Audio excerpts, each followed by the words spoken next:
Chapter 2, Library Life.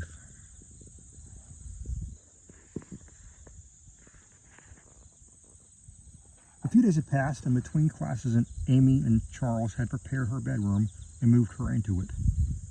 She was glad to be out of the dorm and away from Nairobi. But she felt like a burden on Charles, as he had taken it upon himself to see her to school each morning. This was one such morning. Charles, you don't have to escort me to school. I'm not a child. I can get a carriage. They were eating a small breakfast she had made, eggs and toast. But thanks for your concern. She took the last bite of heavily buttered piece of toast. He looked up from his plate, swallowing a bite of food. I'll not apologize for keeping my word. I said I'd get you to school every day you had classes. And you do have them today. I know you did. She wiped her face with a cloth napkin and done with her food. But you don't have to unless you just want the excuse to go outside. Not that I need the excuse. I do as I please, but if you really don't need me, I'll occupy myself here.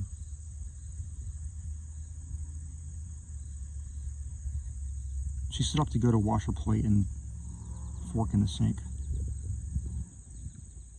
Then I better go, and I'll be back before dinner as always.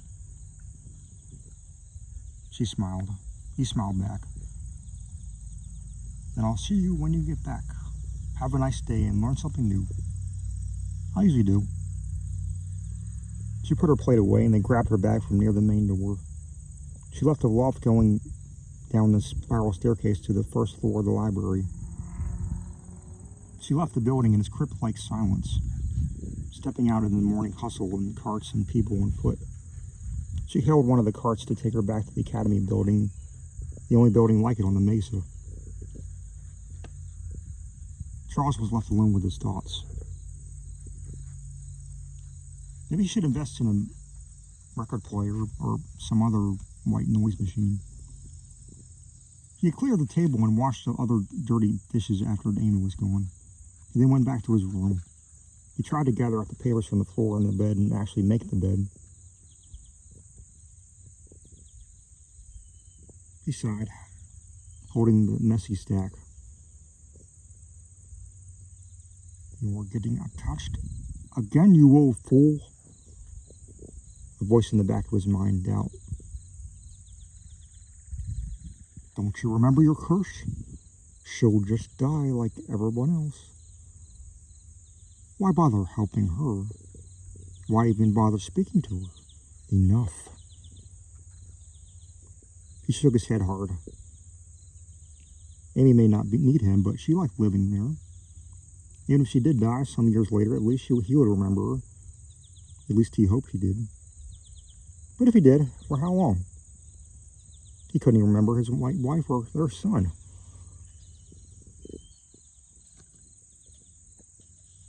He remembered their voices, but nothing else, and how much longer would that last? That was why he studied so much. He had heard about a certain spell that could unlock lost memories. He needed that spell. He was driving himself mad, trying to find it. He stacked the papers into his hands on the bedside and table and flopping down and disturbing yet more of them, sending them to the floor. Tears came to his ancient gray eyes. He wiped them away quickly. My love, my son. Forgive me. I'm so sorry. Just can't remember.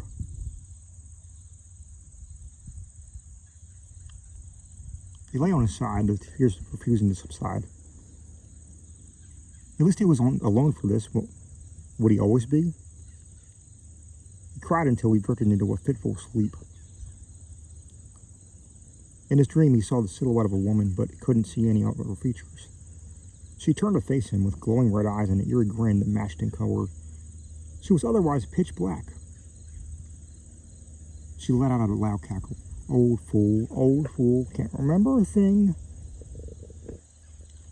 Her hag-like laughter started him awake. He sat up in the bed, panting, and his glasses crooked on his face. He straightened them, looking out of the window. The light of the sun faded. It was already that late. Amy would be home soon. He took his glasses off, wiping his face. Old fool indeed. He looked to the papers on the table by the bed. But I will remember some one day. He replaced his glasses as he heard her voice. Remember what, Charles? His bedroom door had been left open, and she found him talking to himself. She was slightly concerned and worried now. Remember, he sighed. Maybe he should tell her. Who knew, maybe she could help him. Do you remember what I told you I didn't want to talk about? He moved to the edge of the bed. Yes, a memory spill. You said you needed one, but you didn't say what you were trying to remember. She stepped closer to the bed. Well, he hesitated. Was this really the right thing to do? Come, sit down, and I'll tell you. All right. She set her school bag down. She had been shouldering it still when she found it. She sat next to him.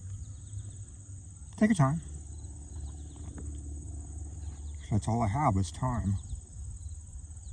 A sad smile crossed his face as he looked at the floor and then to her. Amy, I'm an old man. That much is obvious. But while my body ages slower than most, I'm afraid my mind doesn't. I suppose it's part of that she-devil's curse. Which she-devil? She was confused by that. The goddess Abysma. She came to me quite a few times, wanting relations. I was happily married, so I said respectfully no several times. She didn't appreciate that. So the last time she appeared to me, I still said no. She said fine, but she wanted to give me a parting gift. Eternal life to enjoy with my family. I refused because I knew that was a curse. But she had already bestowed her so-called gift. And she told me that as they passed away, as mortals they were, I would forget them. Charles shuddered. She was right. That goddess, jealous of my family and decent life, cursed me to live forever, but to forget everyone. Amy hugged him tightly. Charles, that's horrible. I'm sorry for reminding you of it. I just can't remember I can't imagine losing something so important. I don't even remember what my life and son looked like. He held her close. It is driving me mad. But it is no fault of yours, child. No need to apologize for the misdeeds of a spiteful, jealous goddess. She let him go and to look at his face. But still, is there anything I can do to help? Let me know. I live here now, so I'll be around. Your presence has already helped me a great deal. Our little routines have kept me from complete madness. And for that, I thank you. A genuine smile crossed his face, although a small one. Thank you for having me here, she smiled back. I love you, Charles. I'll help you figure out that spell. I can't thank you enough, sweet girl. He held her for a moment longer and let her go, wiping his face again.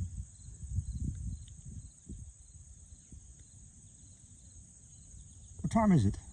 He looked to the window that had darkened a bit more. Past lunch, but before dinner, she smiled. I suppose you're right. A smile crossed his face, but it was faint, almost sad. He stretched his arms and let them fall to his sides again. Did you learn anything at school today? He wanted to change the subject. Actually, a funny story about today. Someone let off a stink bomb in the headmistress's office, and the entire day's class was canceled while the whole school body was questioned. Oh my, he smiled at that. He laughed at that. That is hilarious. But I hope it wasn't you. She shook her head. No, but they found who did it. It was some boy from my ancient language classes.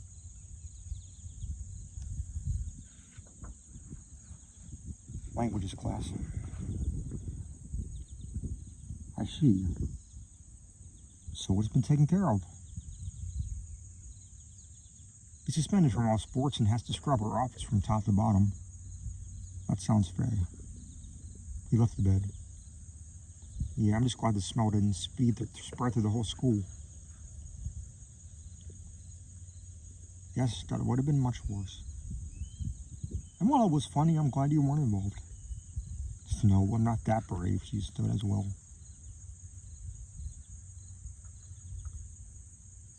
Have you eaten breakfast? No, I haven't. I just kind of slept until just now. He still smiled, but it was almost sheepish. She sighed. Charles, you gotta quit doing that. I know, I just forgot. You do the same when you get caught up in a good book. He stood up and looked at her. I'm working on that.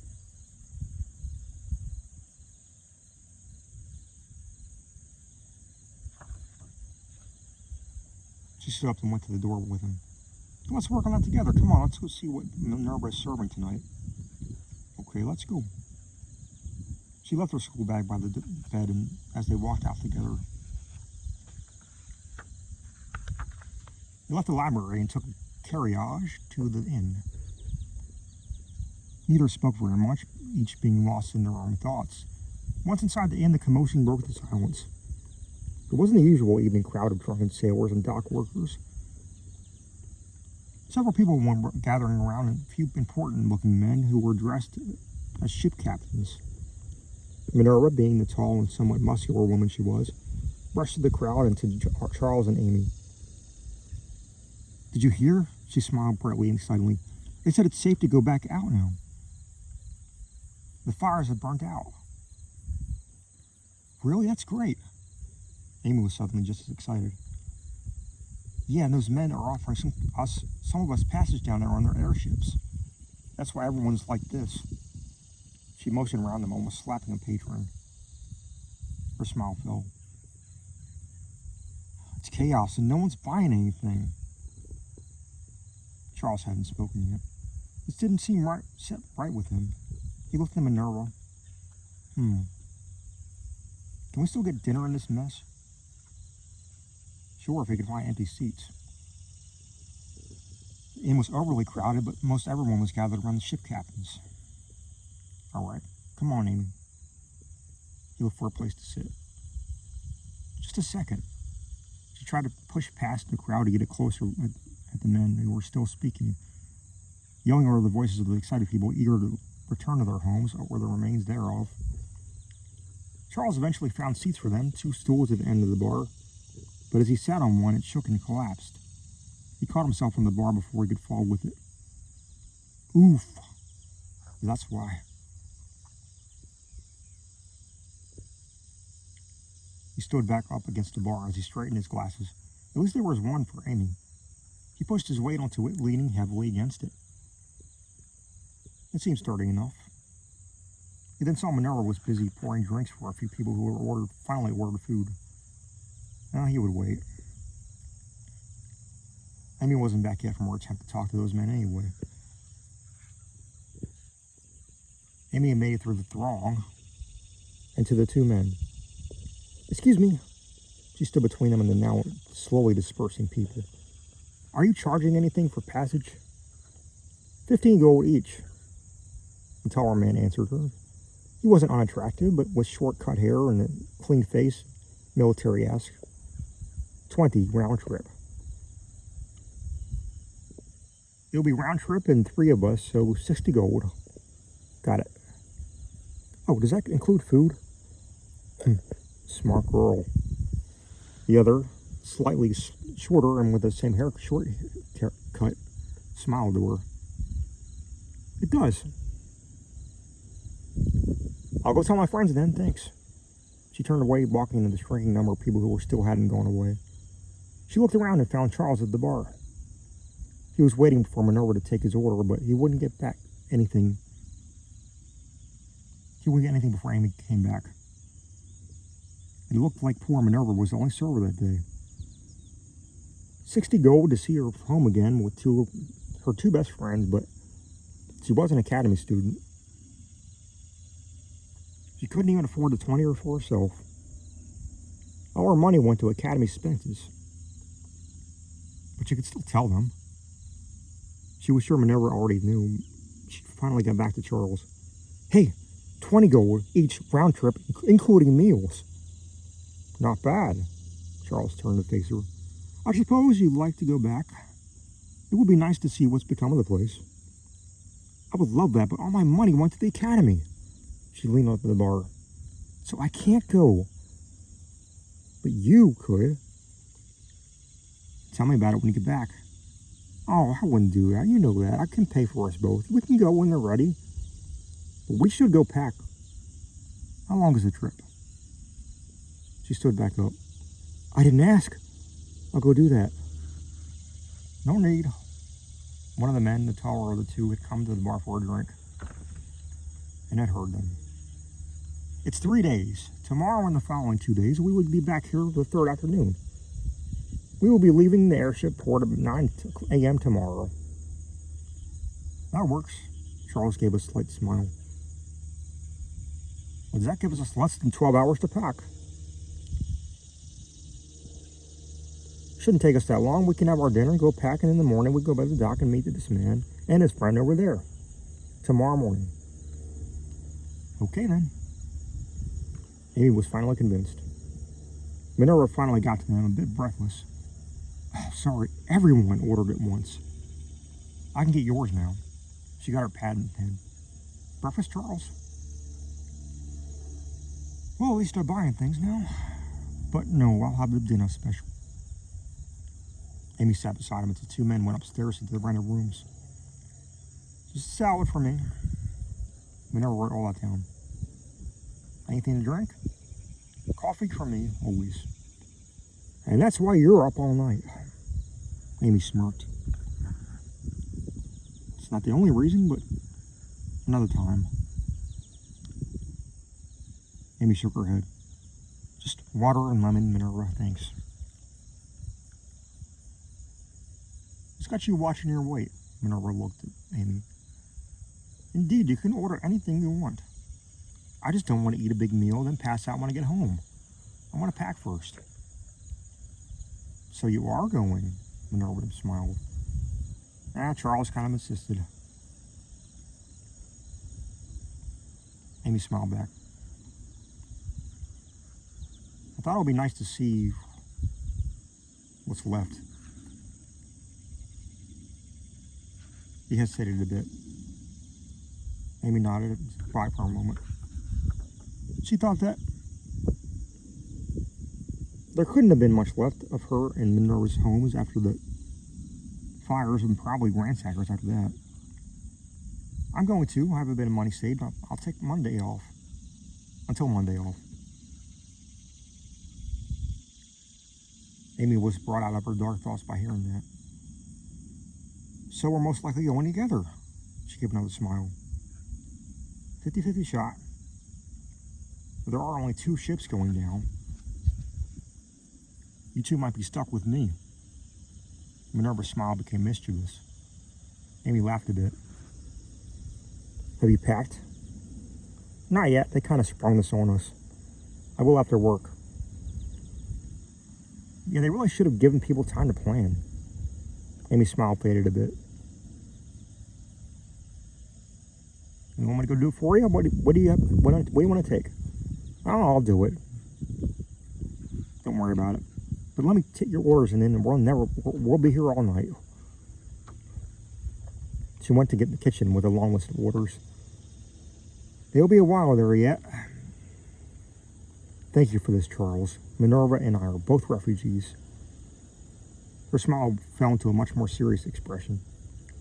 And like you said, I want to see what's left. I don't know where she's going. She just said she was a wasteland native, but what part?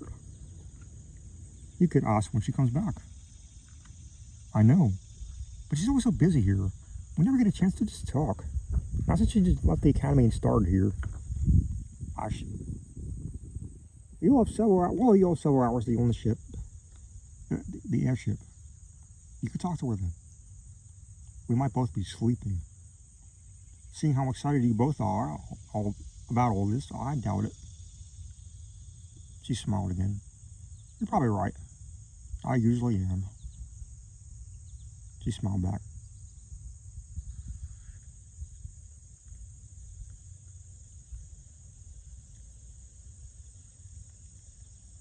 Most of the time anyway. What do you mean by that? He kept that smile. Well, he took me in a teenage girl without knowing much about me. I know you're very bright and sweet and kind, but you take no nonsense.